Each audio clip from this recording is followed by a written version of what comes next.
Call to order the Avon Town Council meeting for 19 October 2023. Please rise and join me for the Pledge of Allegiance. I pledge allegiance to the flag of the United States of America and to the republic for which it stands, one nation, under God, indivisible, with liberty and justice for all. Thank you. Julie, would you mind taking a roll call, please? Greg Zuzan. Present. Don Loudon. Present. Robert Pope. Present. Tim Roberts. Present. Steve Eisenbarth. Thank you, everyone. First item on the agenda is our consent agenda, which includes the check register for October 19th, our October 5th work session, and meeting minutes, council meeting minutes. Any questions, or would anyone like to make a motion? I'll make a motion that we approve the check register for October 19th, 2023, and the work session minutes for October 5th, 2023. We have a first. And the approval of the minutes of the agenda, excuse me. You got it. You got it. We have a first. Second. We have a first and a second. Julie, would you take a roll call vote, please? Greg Zuzan. 4. Robert Pope. 4. Don Loudon. 4. Tim Roberts. 4. Next item on the agenda is the first of 2 public comment opportunities.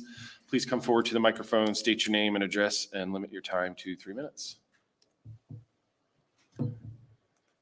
Seeing no one come forward, we'll close that section of public comment, move on to council comment and liaison reports. Ms. Loudon. Nothing, I guess, but I'll just go ahead and, since I'm wearing my pink for Breast Cancer Awareness Month, I will just again encourage everyone who has wives, daughters, mothers, everyone to go out and get their examinations. In Indiana alone, we will have an estimated 40,270 new cases just for 2023. So get out there and get your exams. That's it for me. Thanks, Don. Mr. Roberts. Nothing to report this week.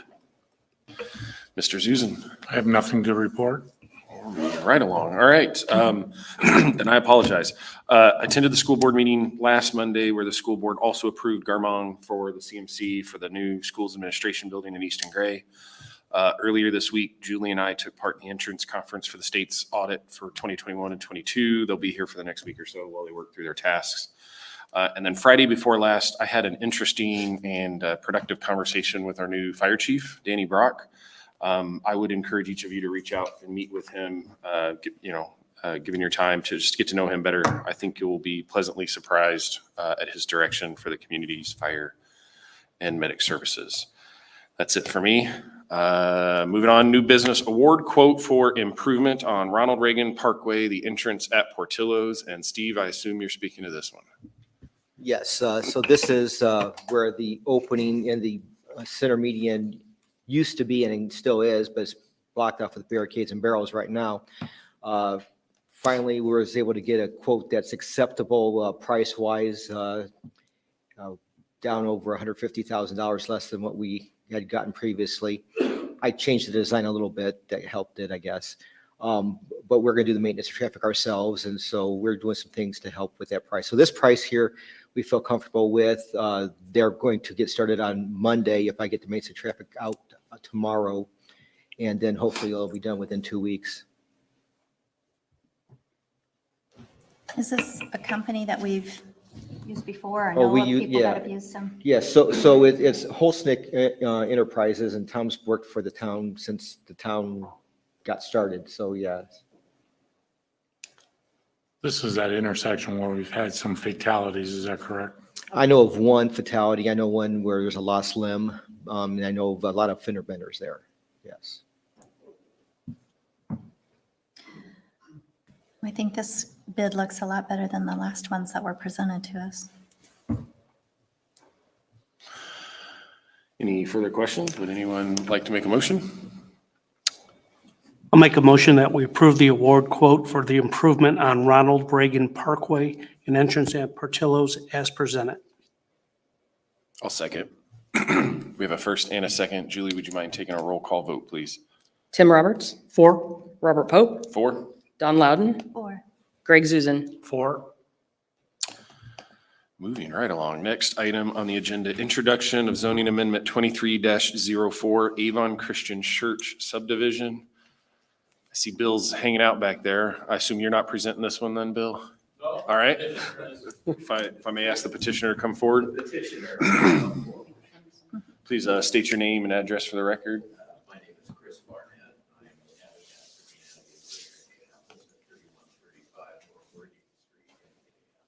Thank you. Councilor Loudon, I have to. Start over. All right. We'll start over for the record. Chris Barnett with Habitat for Humanity of Greater Indianapolis, 3135 North Meridian Street, Indianapolis. And I've got to start by thanking Councilor Loudon. My wife is a 3-year survivor. Oh, good. And I always appreciate getting and giving reminders. So thank you. I've prepared a very brief, knowing that I have only 5 minutes, get to know you slideshow. I won't read the slides to you. I'm assuming that everyone in the room is able to do that. I want to highlight that Greater Indy Habitat is an experienced home builder. We're not new at this. We build good quality and energy efficient homes, and we sell them. Nobody gets a free home. We work, the next slide is, Press the button on the side. oh, okay, gotcha. Thank you. Technology challenges. We work in 4 counties of metropolitan Indianapolis, including Hamilton, Hancock, Marion, and Hendricks counties. Oops, back up. We work with people on a process that gets them to home ownership.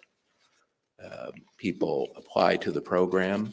They go through our home ownership education program and spend time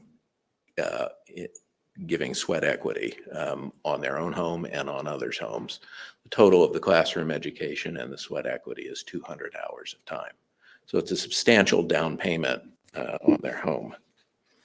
Then we provide an affordable mortgage. And you'll notice on this next slide, that's because people at all income ranges are currently priced out of the suburban home market. I think realtors who are here know that. And, this illustrates an affordability gap. I'm old enough to look at $174,000 and think that that's an expensive house, and it really isn't. When I checked the listings this week, the lowest price house listed in Avon, new or used, was $240,000. So it's priced out of the range of someone with below median income. We were invited by Avon Christian Church to look at developing basically half of their land. You notice that the church building is located on the east half of their acreage. And we have come up with a preliminary subdivision plan to try and put a cul-de-sac. And we started with 18 or 19. And as we have gotten into things, we have, at the recommendation of the town's DPW, we have moved the driveway over. We have allotted a little bit more area for drainage than you see in the printed material that you got in your packet. This is updated. We're trying to build homes in a setting that is not too different from the Stone Mill subdivision directly to the east of the church. I would, at the risk of boring you with zoning minutia, that land is zoned R2 as the church is right now, but that's grandfathered zoning. It doesn't meet your current R2 standards for lot sizes or for lot widths. And so in order to build something like Stone Mill today, we need the R3 zoning that we're requesting. That's really, and then of course, the really important picture is these are 2 houses that we sold in September of this year in Warren Township, Marion County. We do know how to build a suburban home. We don't just build infill in Indianapolis. We do things like this as well. And so I wanted to leave you with that image in your minds as you go forward in thinking about our request for zoning change, and to maybe answer any questions you might have. Any questions for the petitioner? I'm looking at these and I don't think that they meet our current UDO standards. So when you build in communities that have different UDO baselines, do you build to those standards as well? We can and will. We haven't gotten that far into things yet. You know, we're a nonprofit organization, and so we didn't come in with the entire subdivision designed the way, say, MI or Lennar might. Right. And so I just want to give you examples of what we build, and we will obviously work with the planning staff to come up with designs that meet the standards. Okay. And the church donated this property? No, we're buying it from You're them. purchasing the Yes. property? And you know, the simple thing to do was to rezone the whole church property, because R3 allows churches as by right, same as R2. That allowed us not to have to draw exactly lines Right. and subdivide it try to subdivide it first.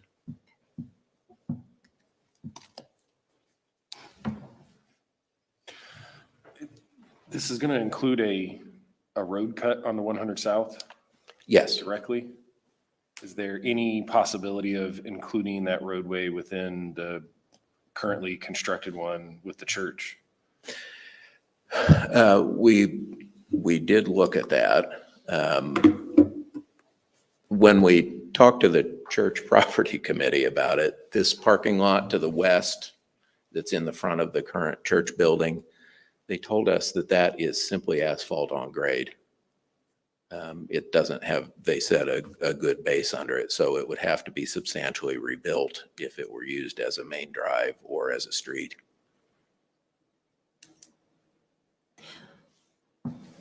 So I'd be curious then, do you think that the church might be willing to close their entrance and then use your road as their entrance to their parking? Part of why this is conceptual is because we are having that discussion with the church now. Okay. Whether they want two entrances or one entrance or no side entrance is the discussion we're having with them.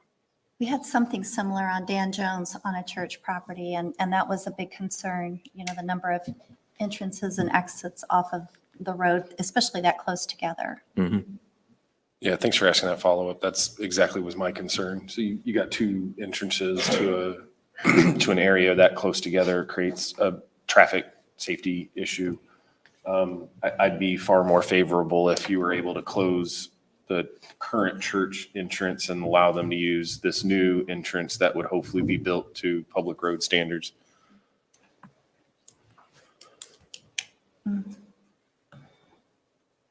Mr. Zuzen, anyone? You good? You good? Any further questions for the petitioner or staff? I think it's a great idea. I mean, we need affordable housing in the community. Well, thank you, sir. Thank you very Please. much for your time tonight. Thank you. Please let the record show zoning amendment 23-04 Avon Christian Church subdivision as introduced. Legal counsel report, Mr. Taylor.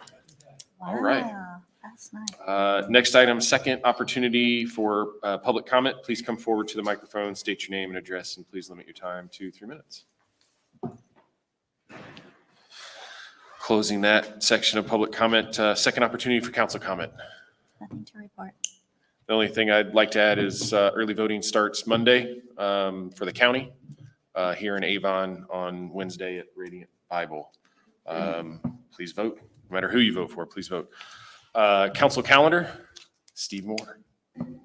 Yeah, your next meeting is November 2nd at 7 PM, and Ryan will be back. Do we have a work session before that? Yeah. I think so, yes. All right, thanks, everyone. Meeting adjourned.